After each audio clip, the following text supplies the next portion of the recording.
गोदी मीडिया जो 2014 के बाद से लगातार बीजेपी की चाकरी में व्यस्त था और इसी को पत्रकारिता कहता था, अब उसे झटका लगने लगा।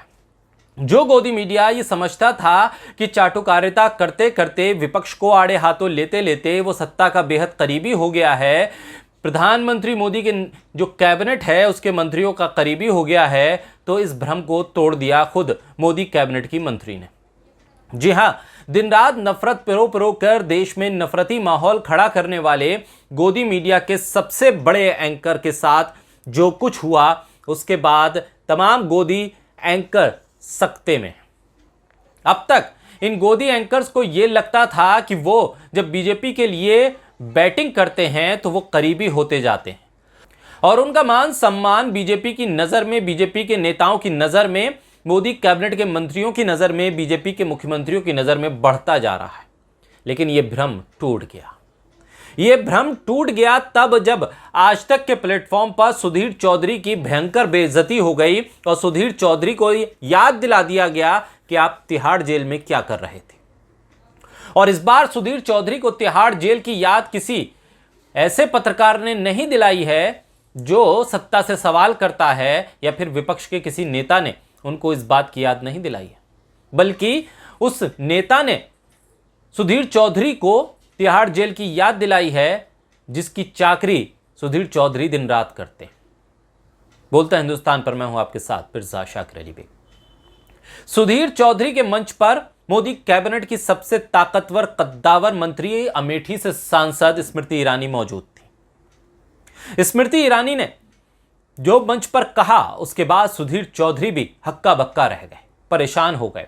कहने लगे कि अगर मैंने भी जवाब दे दिया तो फिर आप उसके लिए तैयार रहिए, मेरी शालीनता है कि मैं जवाब नहीं दे रहा हूं। तो फिर उस मंच पर हर कोई हैरान था कि आखिर सुधीर चौधरी को ये दिन क्यों देखने पड़े।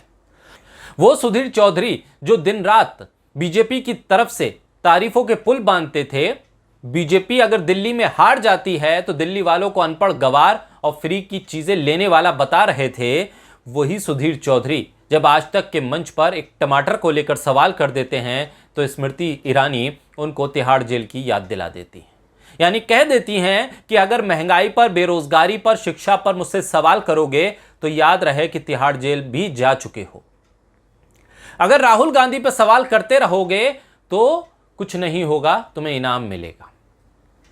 सुधीर चौधरी को लगा था कि वो टमाटर पर सवाल कर लेंगे और स्मृति ईरानी चुप रह जाएंगी। स्मृति ईरानी ने याद दिला दिया, सुधीर चौधरी आप पत्रकार नहीं हैं, आप बीजेपी के प्रवक्ता हैं, इसलिए प्रवक्ता की तरह ही काम कीजिए, बात कीजिए।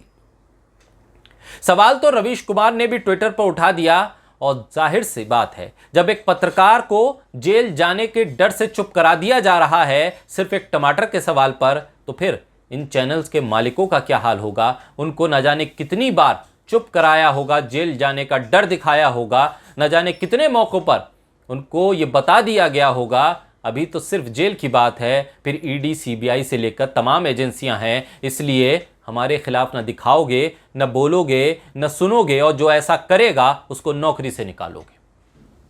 सुधीर चौधरी के हालात देखने के बाद, उनके चेहरे के हाव भाव देखने के बाद लग रहा था कि उनको इस बार भयंकर बेइज्जती महसूस हो रही है। लेकिन जैसी करनी वैसी भरनी, 2014 के बाद से लगातार जिस तरह से सुधीर चौधरी पत्रकारिता के नाम पर खुले तौर पर बीजेपी के लिए बैटिंग कर रहे थे, आज उसी टीम के एक मेंबर ने सुधीर चौधरी को क्लीन बोल्ड कर दिया। जी हां, गोदी एंकर सुधीर चौधरी की भयंकर बेइज्जती के बाद तमाम गोदी मीडिया, गोदी एंकर सकते में हैं।